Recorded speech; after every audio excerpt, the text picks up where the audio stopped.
Pakistani media और कुछ सूत्रों के हवाले से जो जानकारी सामने आई है वो पाकिस्तान के लिए काफी शर्मनाक साबित हो रही है। मई 2025 में भारत और पाकिस्तान के बीच जो 4 दिन का संघर्ष हुआ उसमें पाकिस्तान ने 300 से 400 के करीब टर्किश मेड कामिकाजी ड्रोन का इस्तेमाल किया। इनका मकसद था भारत की एयर डिफेंस को टेस्ट करना, सर्वेलेंस करना और कुछ सेंसिटिव मिलिट्री लोकेशंस पर हमला करना। लेकिन भारत की मल्टी लेयर्ड एयर डिफेंस ने इन सभी कोशिशों को नाकाम कर दिया। भारतीय सिस्टम्स जैसे आकाश तीर नेटवर्क, आकाश मिसाइल डिफेंस और पुराने एंटी एयरक्राफ्ट गन्स ने मिलकर इन ड्रोन्स को हवा में ही गिरा दिया। भारत के अमृतसर, जम्मू के नौसेरा और राजस्थान के बाड़मेर जैसे इलाकों में इन ड्रोन्स का मलबा मिला। ये साफ तौर पर टर्किश ड्रोन्स थे जो पाकिस्तान ने पिछले कुछ सालों में टर्की से खरीदे थे। एक मजेदार वाकया तब हुआ जब एक ड्रोन मेल फंक्शन के चलते पाकिस्तान के सियालकोट में ही क्रैश हो गया। वहां के लोकल्स को लगा कि ये भारतीय ड्रोन है और उन्होंने इसे पत्थर मारकर डैमेज कर दिया। इससे पाकिस्तान की कोऑर्डिनेशन और ड्रोन ऑपरेशन की हालत भी सामने आ गई। ऑपरेशन का नाम था बुनियान अल मरसूस और इसके पीछे मकसद सिर्फ हमला नहीं बल्कि भारत की रडार कैपेबिलिटीज और इलेक्ट्रॉनिक वॉरफेयर सिस्टम्स को समझना भी था। लेकिन जब इन हाई टेक ड्रोन्स ने कुछ हासिल ही नहीं किया तो ये मिशन पूरी तरह से फ्लॉप साबित हुआ। भारतीय सेना की तरफ से कर्नल सोफिया कुरैशी ने कहा कि हमारे ट्रेंड एयर डिफेंस ऑपरेटर्स और counter unmanned aerial systems technologies ने यह साबित कर दिया है कि कोई भी ड्रोन चाहे कितना भी एडवांस्ड क्यों ना हो, भारत की एयर स्पेस को बिना चैलेंज के पार नहीं कर सकता। पाकिस्तान के डिफेंस एनालिस्ट्स भी इस नाकामी से नाराज हैं। रिपोर्ट्स के मुताबिक कम से कम 4 टर्किश ड्रोन पाकिस्तान के अंदर ही क्रैश हो गए, वो भी टेक्निकल फॉल्ट या ऑपरेटर एरर की वजह से।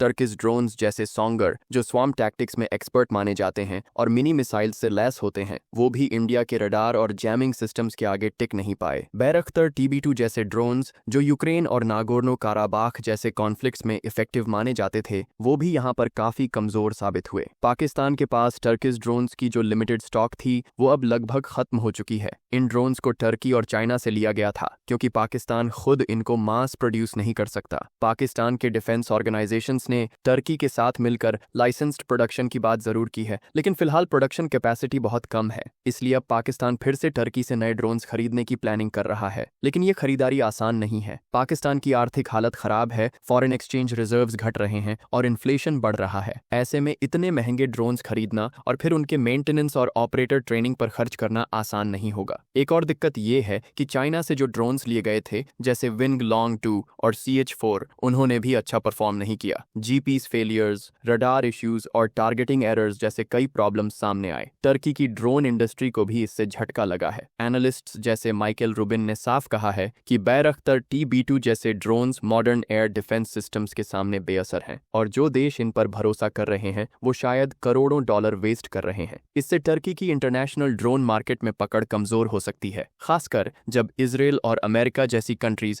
ज्यादा एडवांस सिस्टम्स ऑफर कर रही हैं। पाकिस्तान का पूरा ड्रोन डॉक्ट्रिन इस उम्मीद पर था कि कम लागत में हाई इम्पैक्ट अटैक किया जा सकता है, लेकिन मई 2025 का एक्सपीरियंस बताता है कि इंडिया की डिफेंस कैपेबिलिटी अब उस लेवल पर पहुंच चुकी है जहां सिर्फ क्वांटिटी नहीं क्वालिटी भी बहुत कुछ तय करती है। पाकिस्तान के लिए अब सवाल सिर्फ ड्रोन्स खरीदने का नहीं है, बल्कि ये भी है कि क्या वो फ्यूचर कॉन्फ्लिक्ट्स के लिए अपनी UAV स्ट्रैटेजी को पूरी तरह रिथिंक करेगा या नहीं।